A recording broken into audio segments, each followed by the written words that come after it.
Assalamualaikum warahmatullahi wabarakatuh. Kembali lagi dengan saya, Vena, yang akan menemani malam kesendirian. Sebelum masuk ceritanya, tarik selimutmu, matikan lampu kamarmu. Mari kita simak ceritanya. Pak RT memandang ke dalam dengan wajah pucat.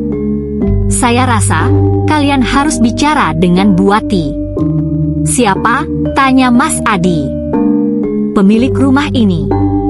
Dia yang terakhir tinggal lama di sini. Dia mungkin satu-satunya yang tahu siapa teman-teman yang di dalam itu. Siang itu langit mendung lagi. Awan menggantung rendah seperti tirai abu-abu yang menyembunyikan sesuatu di baliknya.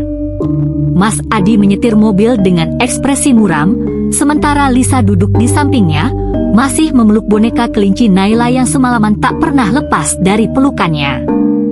Pak RT duduk di belakang, menuntun mereka ke sebuah rumah kecil di pinggir desa. Rumah panggung bergaya lama, dikelilingi pohon bambu dan pagar kayu yang catnya sudah terkelupas.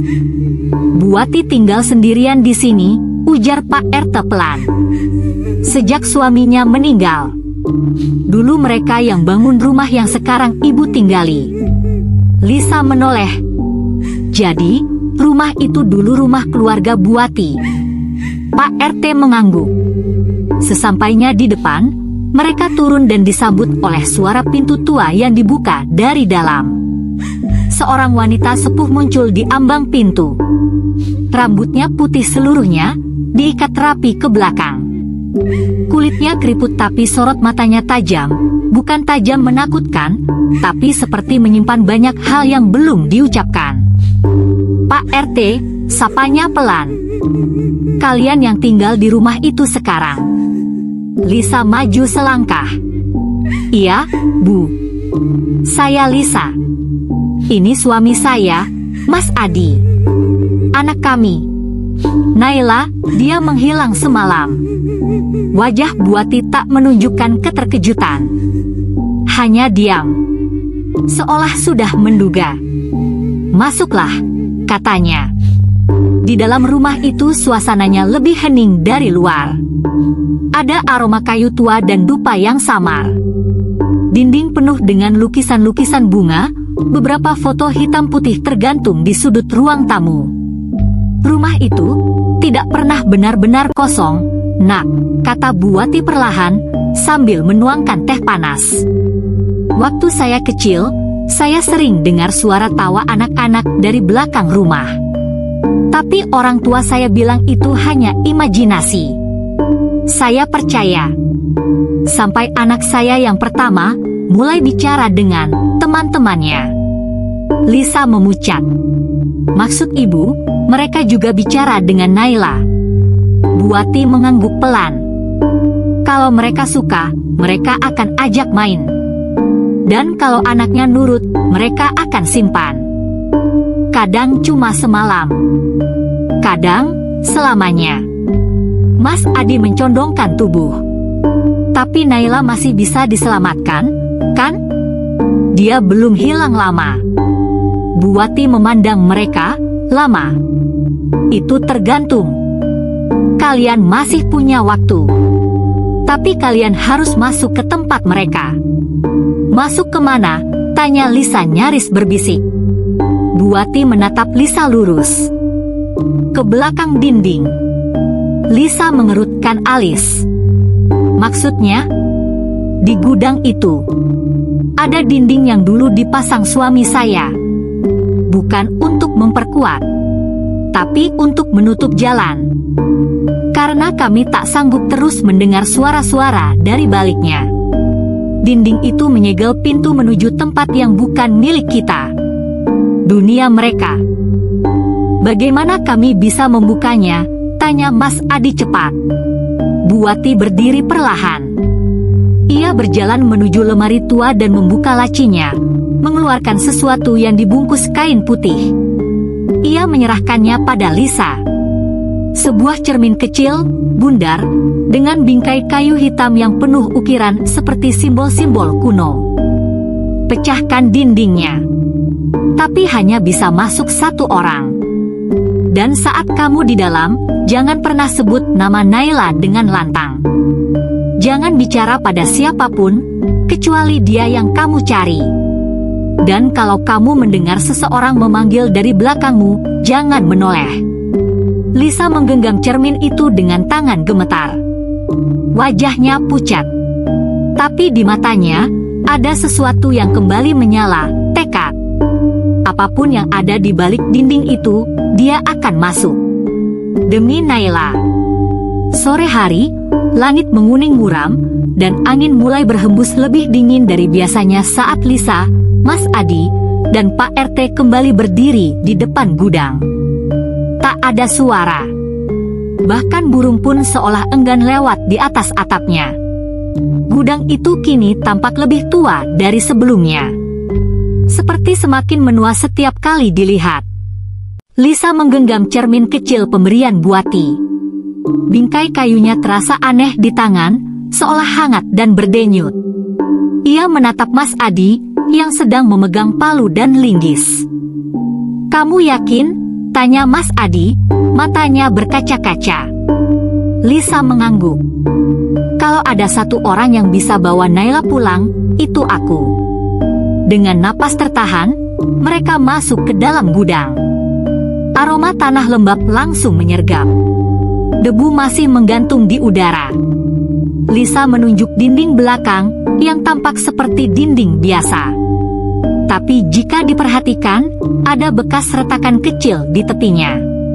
Seperti sesuatu yang pernah dibuka, lalu ditutup kembali. Mas Adi mendekat, meletakkan linggis pada celah di dinding, dan mulai mencongkel.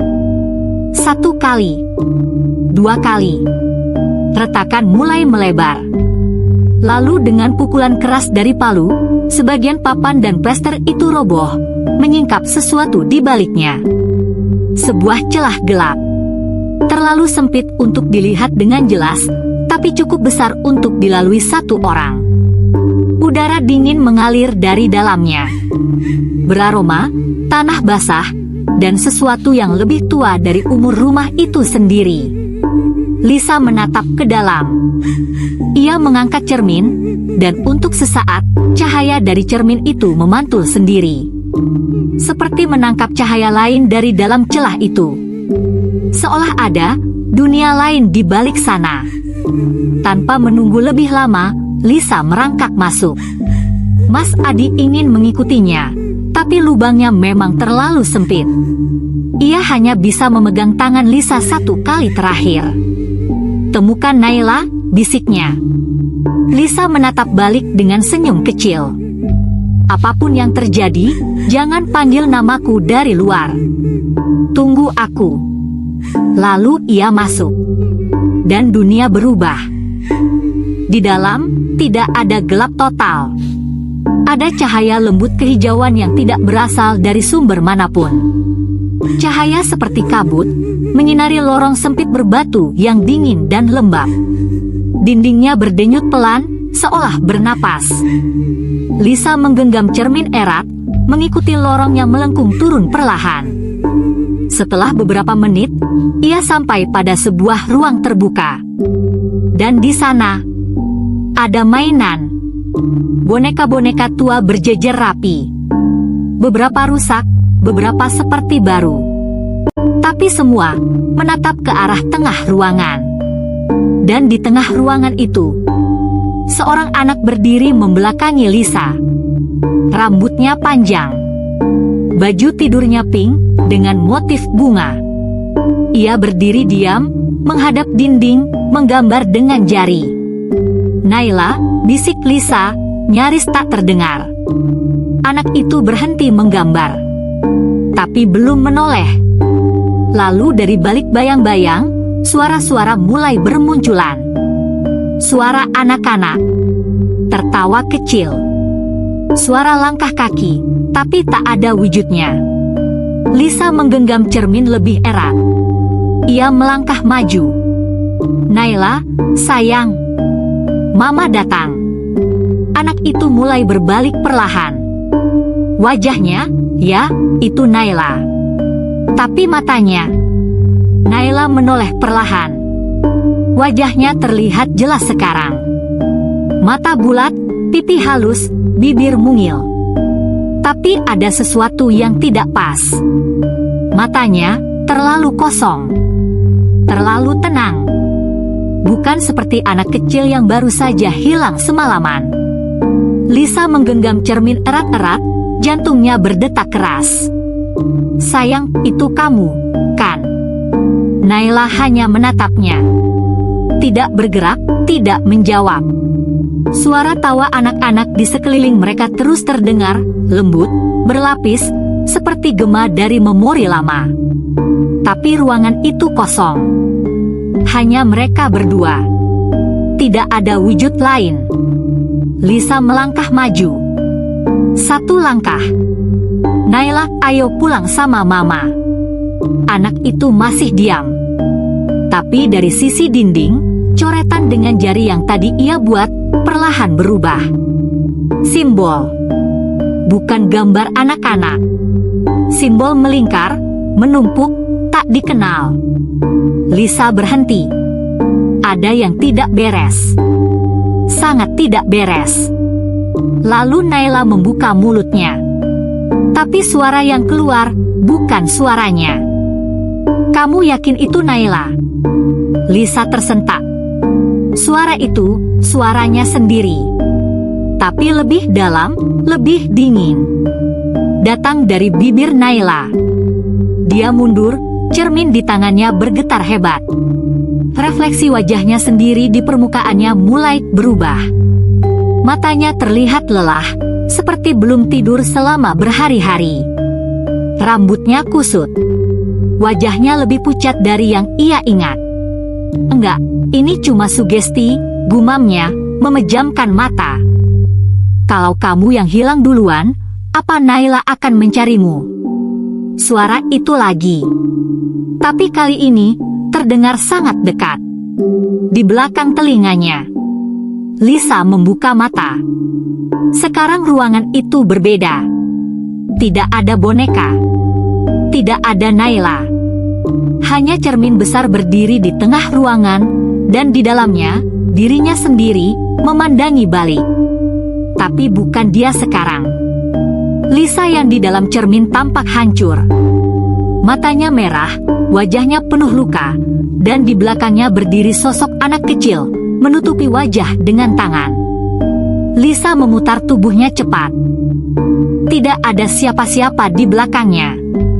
Ini semua, katanya pelan, cuma permainan otak.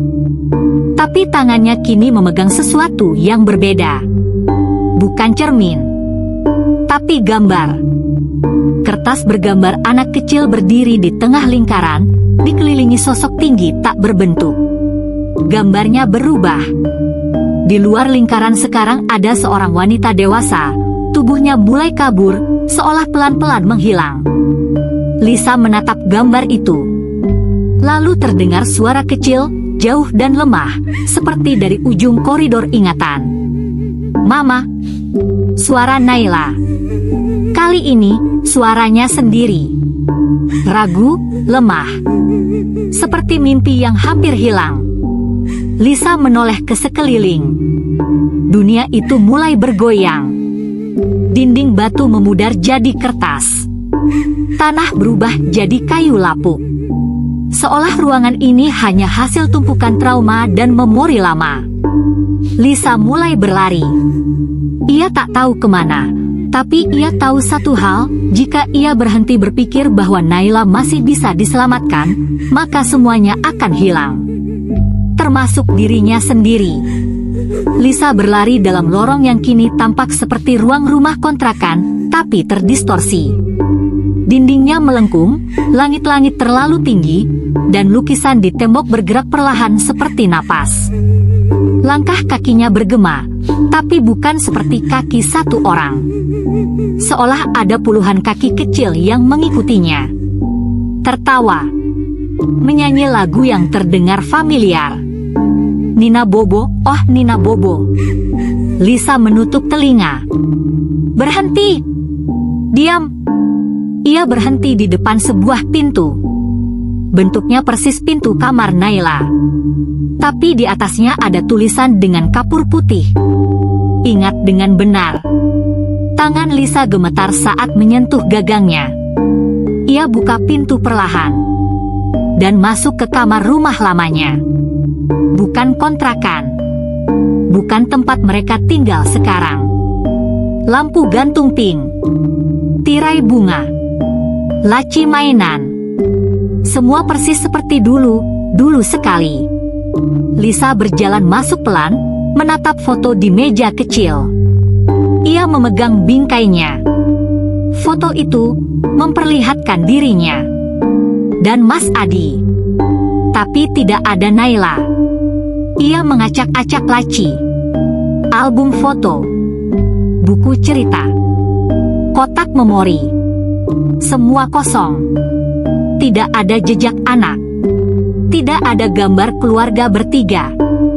Hanya 2 orang. Ini salah, ini pasti salah. Tapi ingatan mulai pecah seperti cermin. Lisa duduk di tepi ranjang. Ia memegang boneka kelinci Naila. Tapi boneka itu sekarang tidak utuh. Sobek di satu sisi. Dijahit ulang. Terlihat bekas darah kering. Dan dalam sekejap, ia teringat sesuatu yang selama ini terkunci. Kilatan memori datang cepat. Ruang rumah sakit. Suara dokter menjelaskan. Tangan Lisa memegang tubuh kecil yang sudah dingin. Mas Adi menangis di sudut ruangan. Kita harus ikhlas, Lis, udah waktunya. Naila, kecelakaan itu. Lisa jatuh terduduk, matanya melebar. Semua ini, kontrakan, suara di gudang, gambar-gambar, dan dunia bawah tanah, adalah usahanya untuk membuat ulang momen terakhir bersama putrinya. Karena dalam kenyataan, Naila sudah tiada 2 tahun yang lalu. Dan rumah ini adalah tempat mereka berdua menghindar dari kenyataan. Tempat Lisa memaksakan kehidupan baru agar bisa tetap bersama bayangan anaknya. Tapi sekarang, semua itu runtuh. Dari balik cermin yang tergantung di kamar itu, refleksi Lisa mulai tersenyum sendiri. Refleksi itu berkata, dengan suara pelan, suara Naila. Kalau Mama nggak bisa terima kenyataan, kenapa nggak tinggal di sini aja selamanya? Lisa berdiri perlahan. Tangannya masih menggenggam boneka kelinci sobek itu, yang kini terasa begitu berat, seolah penuh dengan semua kenangan yang telah ia tolak untuk dihadapi. Di depan cermin, refleksinya masih tersenyum. Tapi matanya kosong. Kalau Mama tinggal di sini, bisik suara dari balik cermin, kita bisa main selamanya.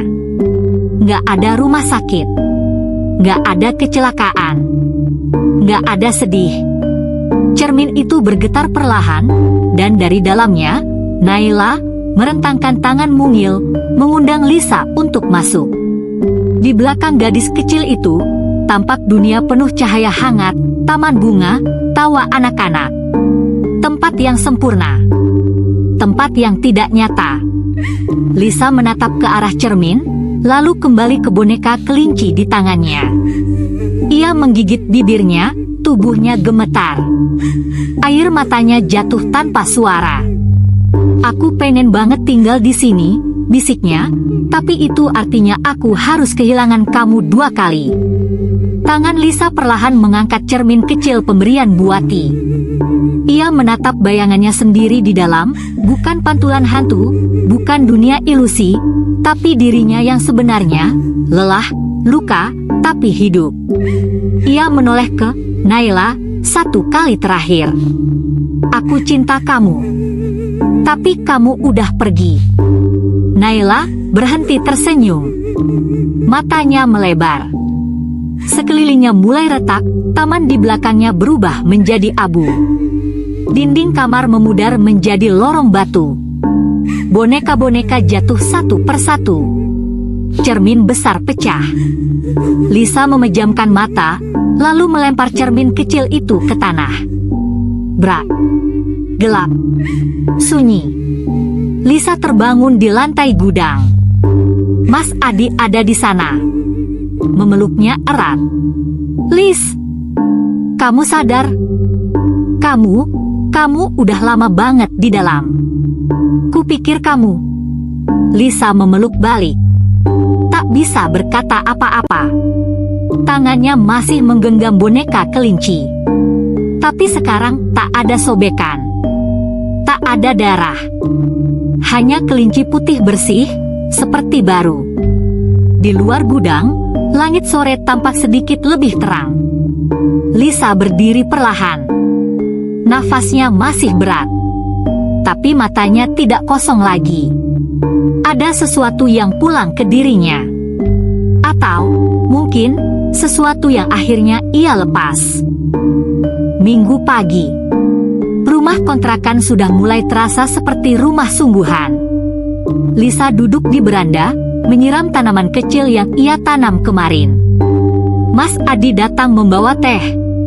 "Gimana perasaanmu hari ini?" tanyanya. Lisa menatap ke arah halaman. Senyum tipis muncul di wajahnya. "Masih sakit," jawabnya jujur. "Tapi, sekarang aku tahu aku nggak harus terus nyesek sendirian." Di dalam rumah, suara pintu kamar terdengar tertutup sendiri. Tapi Lisa tak menoleh. Ia hanya menatap cermin kecil yang tergantung di dinding ruang tamu. Di permukaannya, sesekali, seolah ada kilatan bayangan kecil. Tapi hanya sesaat. Dan Lisa hanya tersenyum. Lalu menunduk, melanjutkan menyiram bunga.